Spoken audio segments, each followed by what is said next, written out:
பிரம்மா குரு விஷ்ணு குரு தேவோ மகேஸ்வர குரு சாட்சாத் பரபிரம்மம் தஸ்மை ஸ்ரீ குருவே நமக. ஓம் ஸ்ரீ ராஜகணபதி ஐயனே போற்றி போற்றி. ஓம் ஸ்ரீ லோபாமுத்திரை சமேத ஸ்ரீ அகத்திரை ஐயா போற்றி போற்றி. குரு அருள் ஆஸ்ட்ரோ முத்து உங்களோடு. இன்றைய பதிவில் கேது பகவானின் ஆதிக்க எண்களான 7, 16, 25 ஆகிய தேதிகளில் பிறந்த அன்பர்களின் பொது பலன்களை பார்க்கவிருக்கின்றோம். கேது பகவான் இவரை பொறுத்தவரையிலும் ஆதிக்கம் நல்ல நிலையில் இருந்துட்டாங்க. அதாவது முழுமையான ஆதிக்கம் ஒரு ஜாதகருக்கு கிடைக்கணும். பலவீனப்பட்டு கிடைக்கக்கூடாது.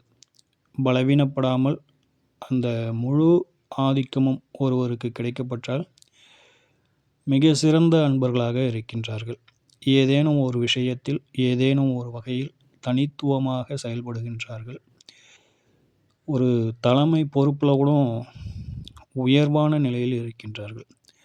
பலவீனப்பட்டுடுச்சு அப்படின்னாக்கா அது சிறப்பாக இல்லை அப்படிங்கிறது ஒரு கருத்து.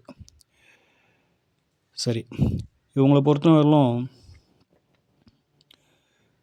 இளமையில் பார்த்தோம் அப்படின்னாக்கா எல்லோரையும் மாதிரி ஒரு துருதுருன்னு சுறுசுறுப்பாக ஆடி ஓடி பாடி மகிழ்ச்சியோடு தான் இருக்கிறாங்க. நல்லா பேசுகிறாங்க, நல்லா செய்கிறாங்க. மற்ற எண்கார்களைப் போலவே இவங்களும் இருக்கிறாங்க. ஆனால் ஒரு வயசு ஏற ஏற ஒரு பக்குவ நிலையை எட்டிய பிறகு இவங்கக்கிட்ட அதீதமாக பேசாத அன்பர்களாக மாறிடுறாங்க. அதாவது நல்லா பேசிக்கிட்டு இருந்த ஒரு ஆள் திடீர்னு பார்த்தோம்னா 2 வார்த்தை 3 வார்த்தை அதை சுருக்கிடுவாங்கன்னு வச்சிங்களேன். வார்த்தைகளை அதிகமாக பேசாமல் வளவளன்னு பேசாமல் வார்த்தைகளை சுருக்கமாகவும் திருத்தமாகவும் அதீத பொருள் நிறைந்ததாகவும் பேசி முடிப்பாங்க. அப்படியான ஒரு அன்பர்களாக இந்த அன்பர்கள் திகழ்கின்றார்கள். அடுத்ததாக தனிமை விரும்பிகளாக இருக்கின்றார்கள். மேக்சிமம் எல்லோரோடையும் ஒரு ஜாலியாக பேசுறது அப்படிங்கிற ஒரு நிலைப்பாடு இல்லை. மேக்சிமம் தனியாக இருக்கணும், தனியாக சிந்திக்கணும், தனியாக செயல்படணும் அப்படிங்கிற மாதிரியான ஒரு நிலைப்பாடு. பெரிய பற்றுலாம் இவங்கக்கிட்ட இல்லை. அதாவது குடும்பத்தின் மீது ஒரு பற்று, ஒரு குழந்தைகள் மீது ஒரு பற்று, அவங்களுடைய தேவைகள், அவங்களுக்கு செய்ய வேண்டிய கடமைகள் அப்படிங்கிற ஒரு நிலைப்பாடு இவங்கக்கிட்ட அதிகமாக இருக்கிறதில்ல. இவங்களை பொறுத்தவரையிலும் யோகா செய்கிறது, ஆன்மீகத்தில் ஈடுபடுறது, எனக்கு எதுவும் வேண்டாம் அப்படிங்கிற ஒரு நிலைப்பாட்டில் இருக்கிறது அப்படிங்கிற மாதிரியான ஒரு நிலைப்பாடோடு இவங்க செயல்படுறாங்க. ஆனால் திருமணம் ஆகுது, குழந்தைகளை பெற்றுக்கொள்கிறார்கள், குடும்பம் இருக்குது. இது எல்லாமே கொஞ்சம் தாமதமாக தான் கிடைக்கிது அப்படின்னாலும் கிடைச்சிடுது. கிடைச்சதுக்கப்புறம் ஒரு திருமணம் பண்ணுறாங்க, ஒரு குழந்தை அப்படிங்கிற 2 குழந்தை பிறந்ததுக்கப்புறம் அந்த இல்லற வாழ்க்கையில் பெருசாக நாட்டம் இல்லாதவர்களாக இவங்க இருக்கிறாங்க.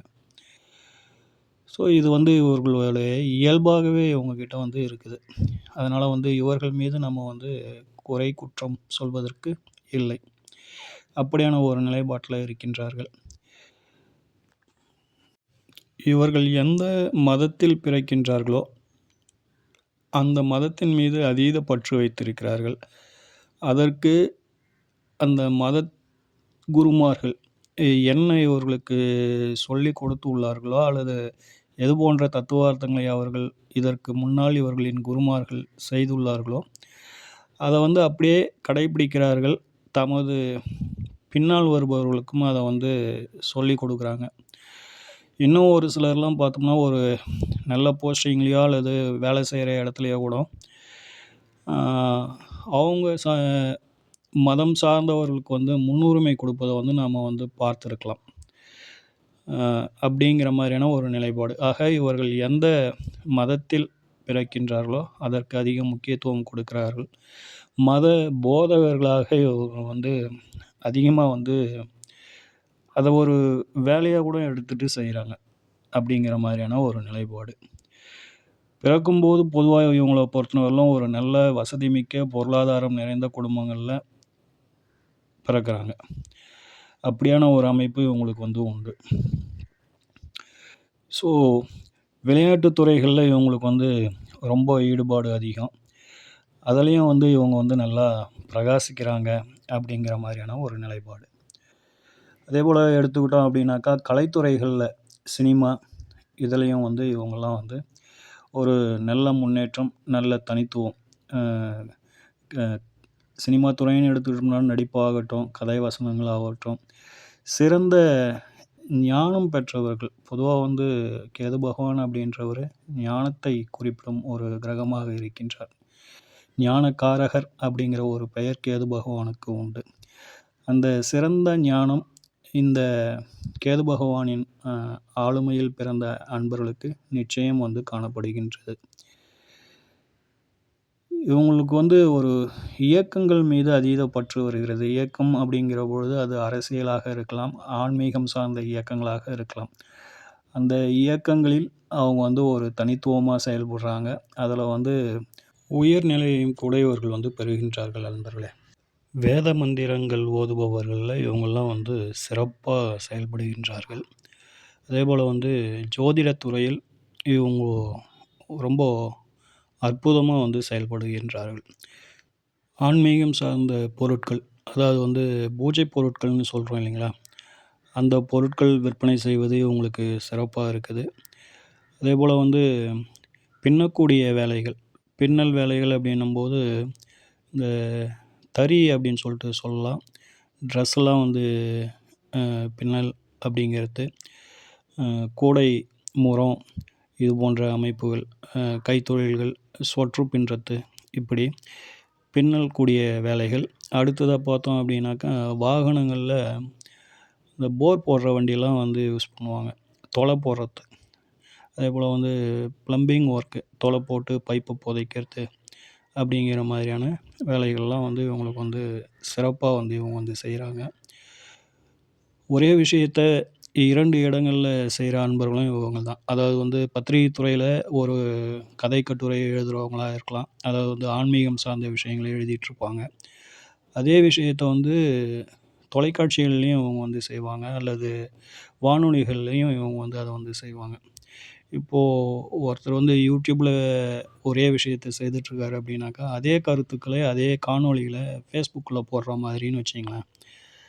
அதுபோன்று ஒரு விஷயத்தை ஒரே இடத்துல 2 இடங்கள்ல செய்யறது, 2 வருமானம் பார்ப்பது அப்படிங்கிற மாதிரியான ஒரு நிலைப்பாடு இவங்களுக்கு வந்து இயற்கையா இருக்கின்றது.